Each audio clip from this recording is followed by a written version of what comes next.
Yes. When you wake up and you feel like you need a little up, when you're down and out and you need to get a little higher, if you feel like you need a blessing and you feel a little high today, welcome to the church of Cali High, Cali High, Cali High. Welcome to Cali High, episode 53. I'm your host, Chenzo Nico, and this week our guest is Michael Katz, Executive Director of the Mendocino Cannabis Alliance. Considering recent media reports, which have described a collapsing cannabis industry in California due to overtaxation, we reach out to Mendocino Cannabis Alliance's Executive Director, Michael Katz, for an update on this potentially devastating news. We find out why the cannabis community of legacy farmers in Northern California are up in arms about cultivation and excise taxes and other challenges they face. We talk about the equity grant program and the difficulties it is having due to mismanagement and understaffing in Mendocino County. Katz has many years of experience in the cannabis industry and the PR industry as well, and is the MCA's first full-time executive director. Okay, Cali High is blessed to be here with Michael Katz of the Mendocino Cannabis Alliance. How are you, Michael? All right. Thanks so much for having me. It's great to have you, man. And thanks for appearing. So, first question, who is the Mendocino Cannabis Alliance? Sure. So the Mendocino Cannabis Alliance is the premier cannabis trade association in Mendocino County.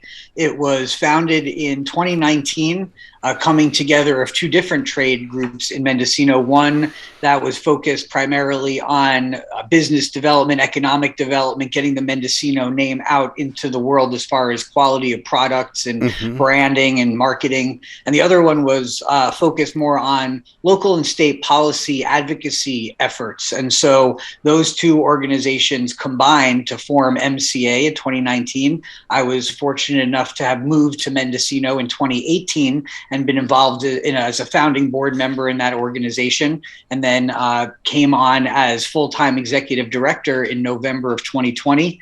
We represent over 130 individual small businesses, the vast majority of which are licensed small cannabis cultivators here in Mendocino.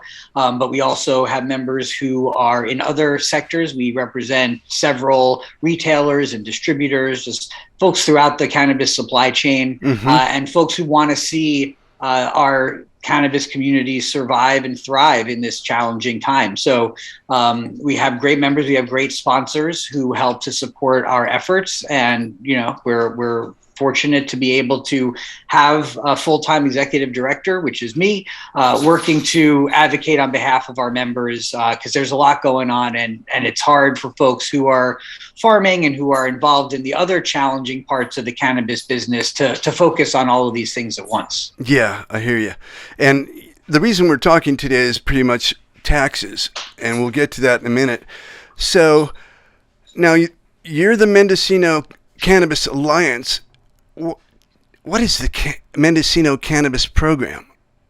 So the Mendocino Cannabis Program is the county department that administers the Mendocino Cannabis Program, right, which is the program through which our licensed operators have been entering into compliance. So the program opened and accepted applications from people who had previously been cultivating cannabis throughout the county. And then those operators have been in this application gauntlet since then, 4.5 years, many of them, still trying to get to a county annual permit. But the program has changed departments several times. It began in ag. They were accepting paper applications at that time.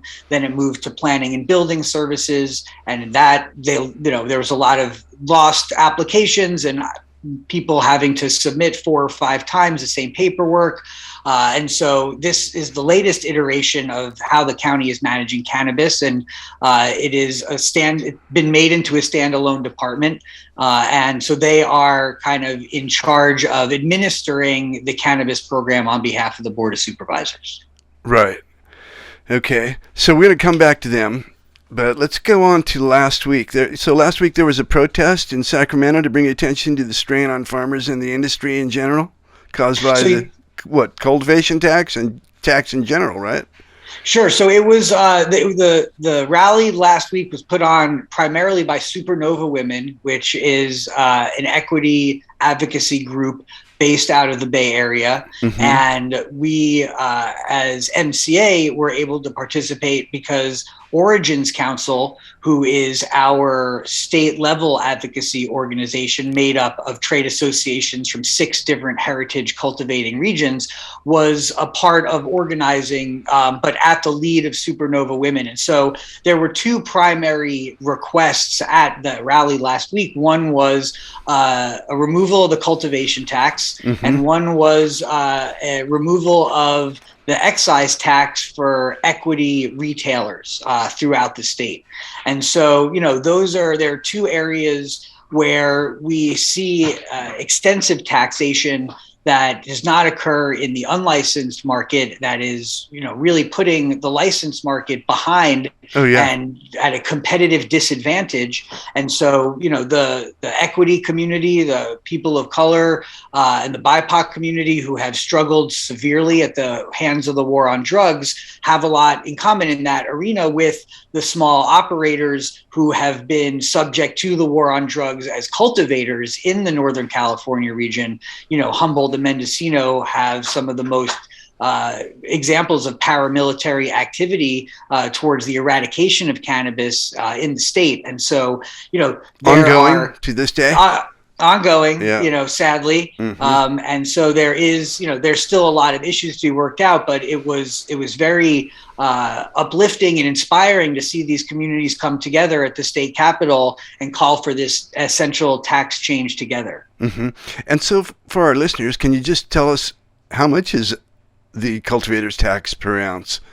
So right now, per pound of cannabis, it's about $1. It's about $160, a little bit over $160 per mm-hmm. pound, and that went up when the new year started. It went up from what was about $155 a pound, mm-hmm. and so that tax is actually tied to inflation. And whereas a year ago, more than a year ago, when it was being considered to implement that increase of tax, it was not increased. This year, the increase went ahead.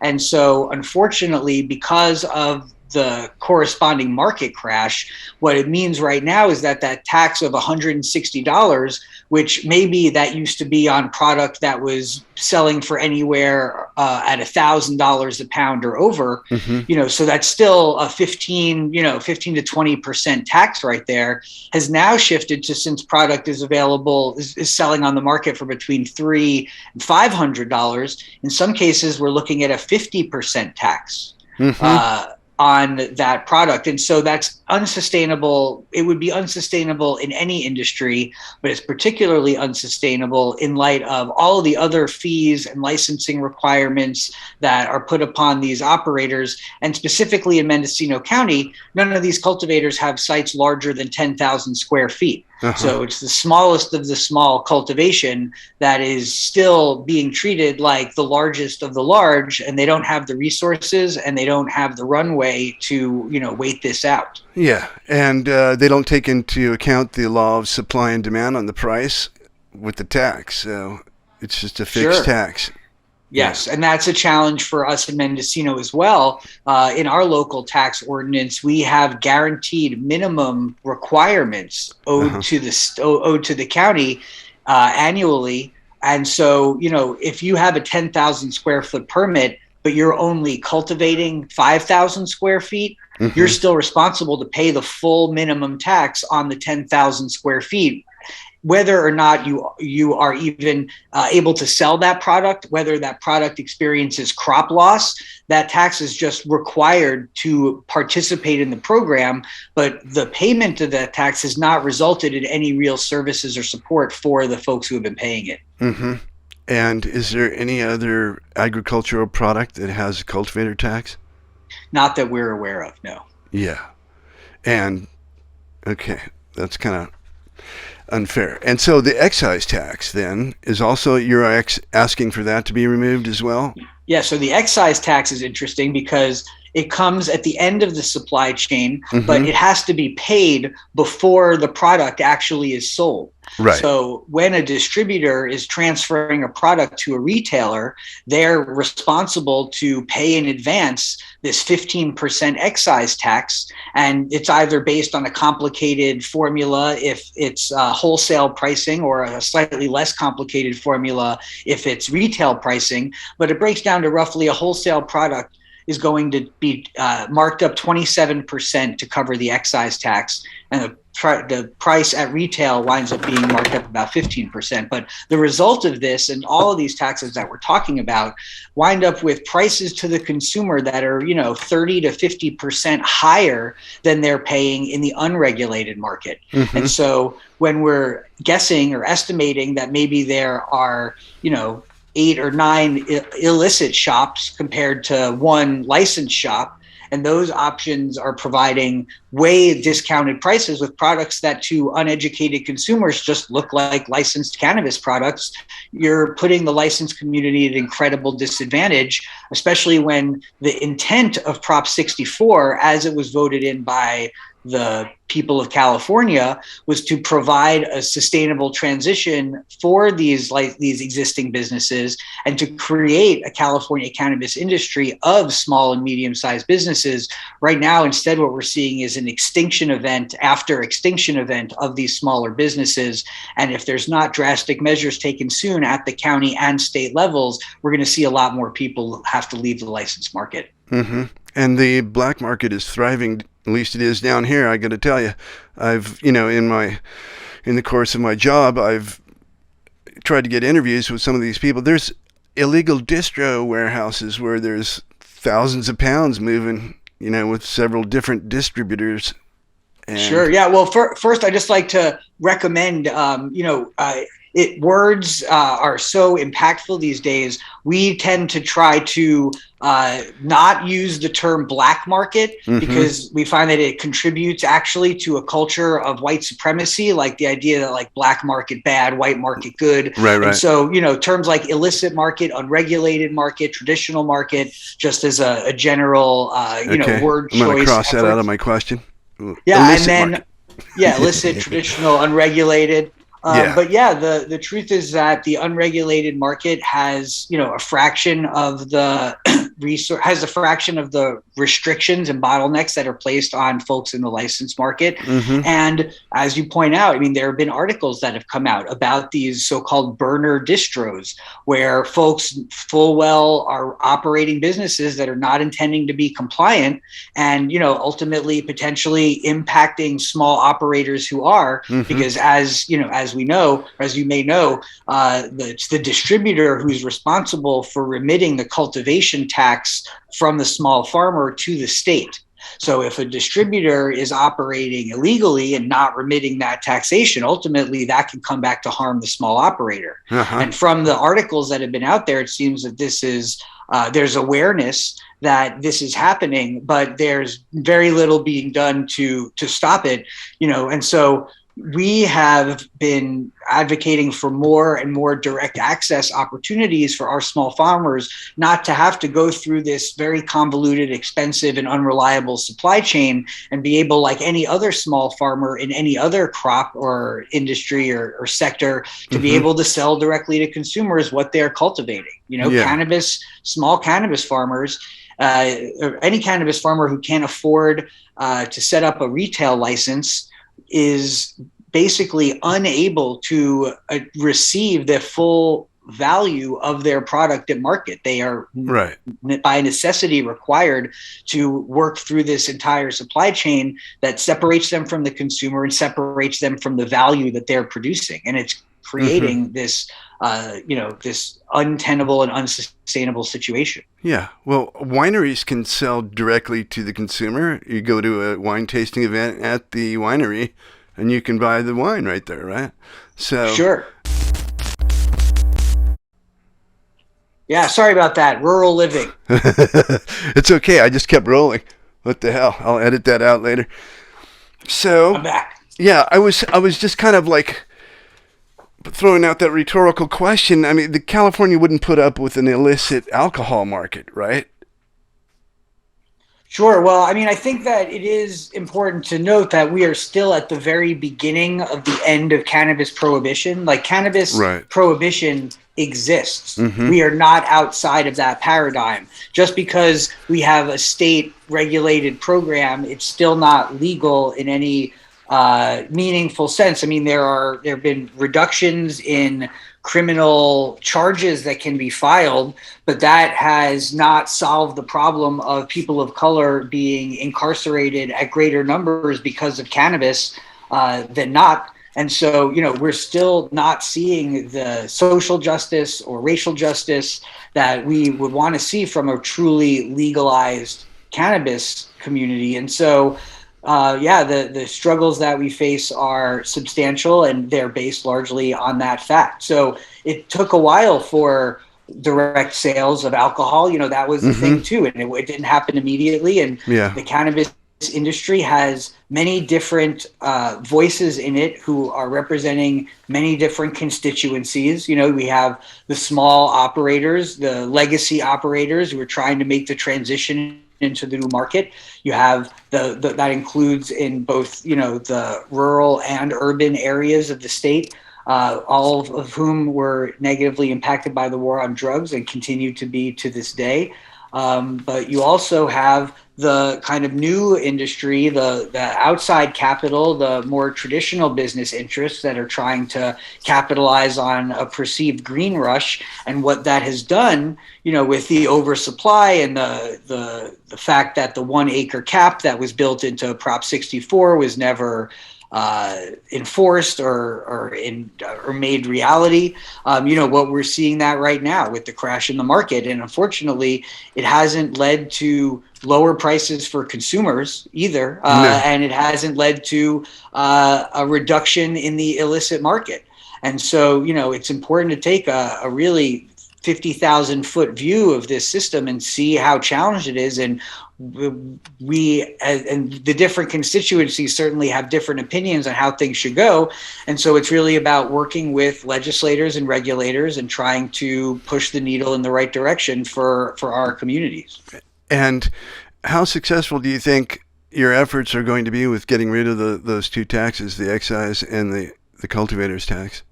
Well, I think that there is definitely been a appetite expressed by the governor's office for tax reform in cannabis. It's a really challenging time historically when it comes to tax reform in cannabis in California, specifically around the cultivation tax. The challenge has been that money is earmarked towards certain uses.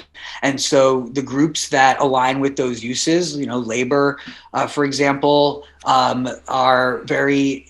it's very important to them to make sure that revenues that they have come to count on are not decreased. So that's, in the governor's messaging, we understand that there's a desire to address this, but they're looking at also having to maintain revenue neutrality, which is, somewhat of a challenge. Yeah. Now, we're hopeful that due to the budget surplus, the year-on-year budget surplus, and the fact that there is, all of these resources available, that in order to save this community that is so endangered right now, it's the heart and the backbone of California's cannabis industry, drastic actions need to be taken. So, we understand that there are important goals and that it's important to weigh them with the realities on the ground and make sure that we don't lose this industry before it's too late to save it. Mm-hmm.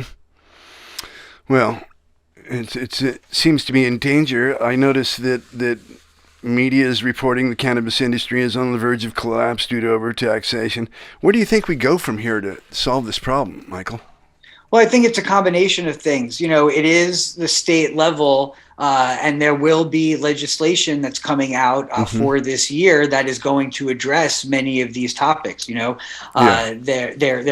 legislators and the regulators are very aware of the challenges. We have been very vocal about our pain points. At one point, the state was very clear about asking for those, and so we've been providing them. Obviously, there was a rally in Sacramento last week. There's a continued effort to engage with the DCC and CDFW and related agencies, and with our legislators. And so we're very grateful to Origins Council, which, as I mentioned before, is a trade association made up of 6 different trade associations.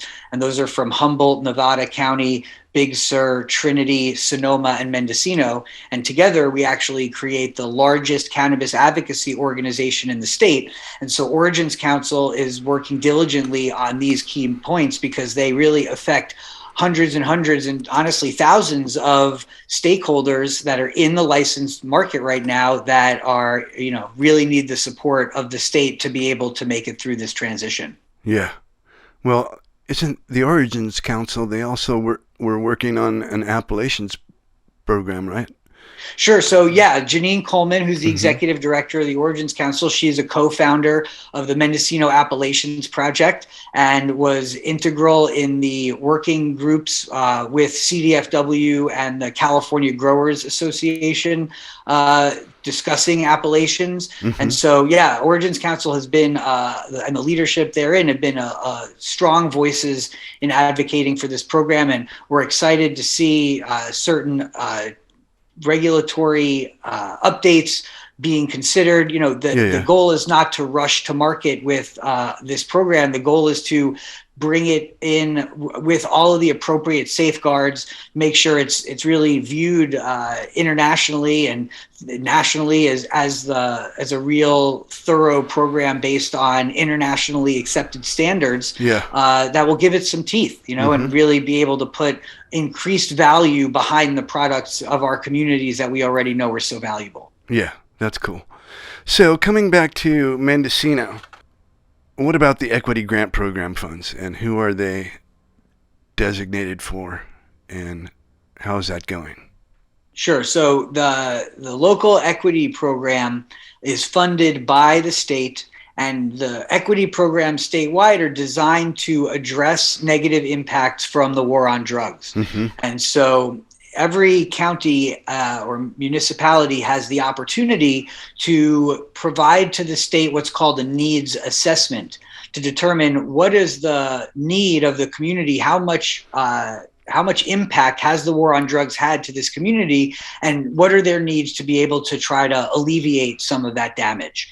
And so through that process, which was spurred greatly by MCA, our organization, and Hannah Nelson, who is a MCA's senior policy advisor and also just a decades-long advocate in the legal realm for civil rights and I read some justice. of her writing. Yeah, she's an incredible advocate, and our community is truly lucky to have her. And so we had put forward proposals as a community through MCA as to how the equity program should be administered, and ultimately the county went with some different route. And to this point, there have been several edits made to the program, but unfortunately, the funds that are earmarked to be distributed among our community have yet to be distributed. So there are several rounds of funding. Our county was granted $2.2 million in the initial funding round. And to this point, not only have none of those funds actually been distributed, but it's possible that by the end of February, the state has the ability to pull those funds back if they have not actually been provided to equity operators.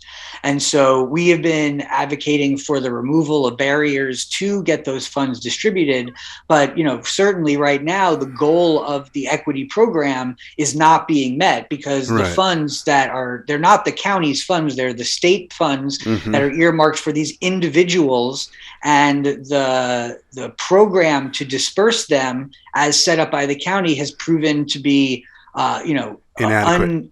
Unable to meet the task at hand. And so while there are people who have been involved since February of last year in this application process who still have not seen a nickel and are still being asked to resubmit documents. And this is the Mendocino Cannabis Program administrators? Well, it's a combination. So the Mendocino County hired an outside group called Elevate Impact, and they're the group that's the external administrator. Now they receive payment for their services, whether or not our grant funds are distributed, to my understanding. And about 10% of the grant funds is allowed to be provided to the administration of it. So it's a combination of that outside entity working with the Mendocino Cannabis program. But then beyond that, there's also the county council and the different departments within the county, risk assessment, all these different things that are, kind of responsible to create this chain to enable the release of funds.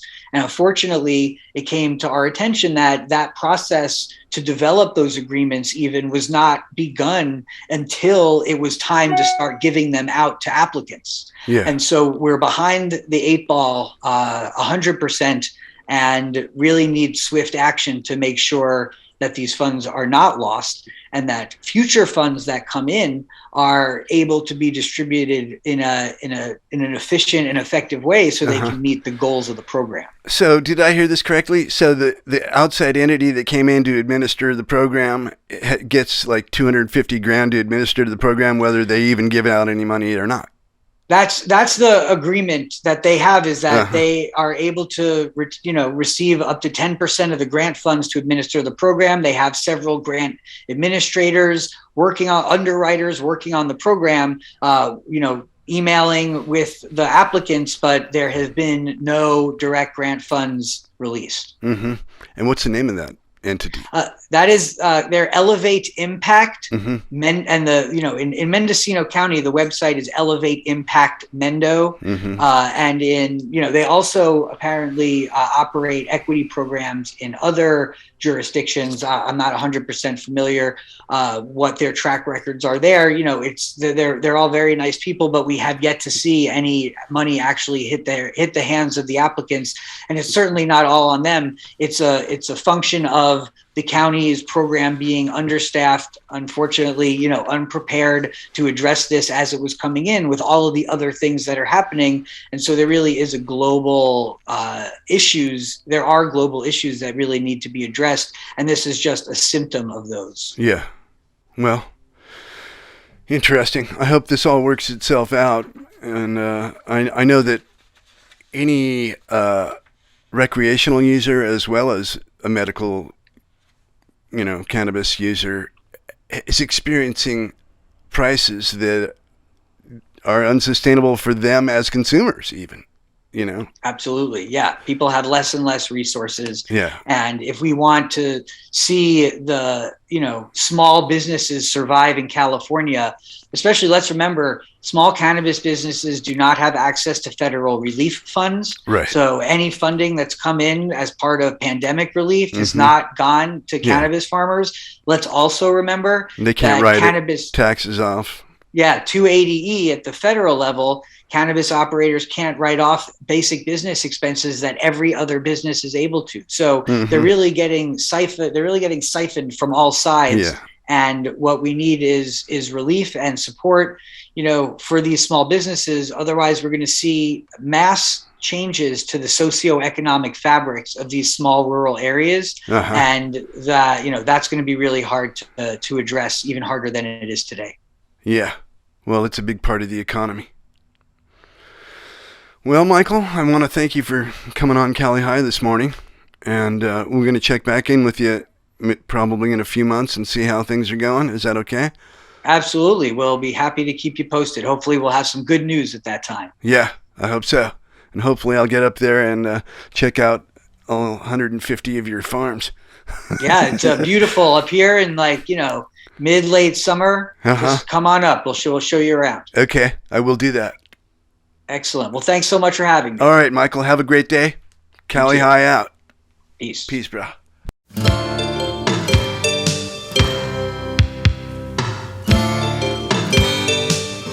I'm an old cowhand from the Rio Grande, but my legs ain't bold and my cheeks ain't tan.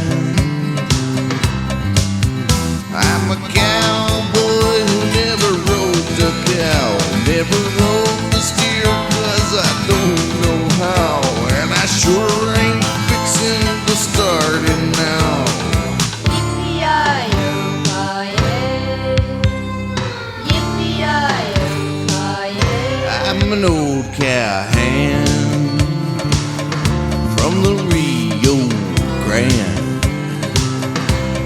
I learned to ride, before I learned to stand.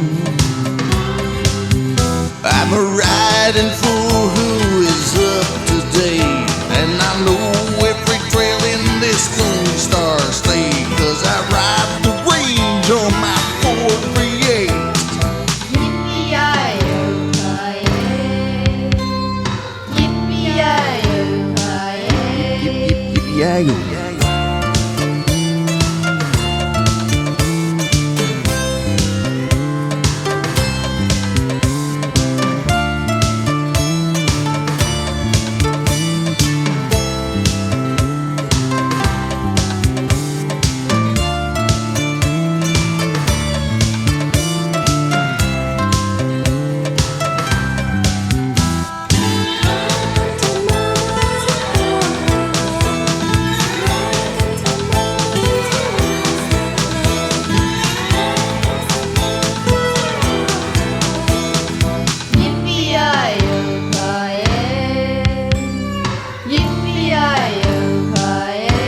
I'm an old cowhand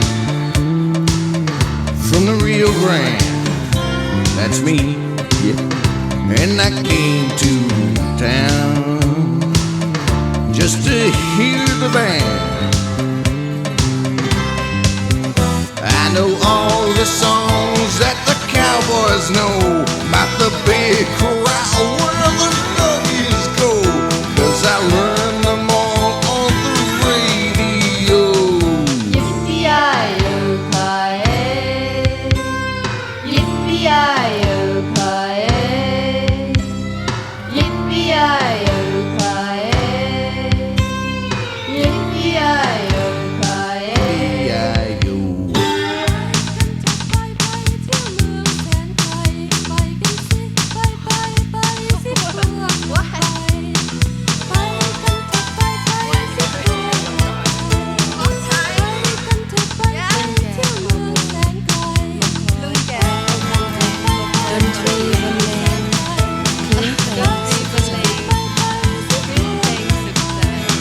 Lưng kẻ cowboy มาคอยฟังเพลงดนตรีบรรเลงคลื่นเพลงสุดใจ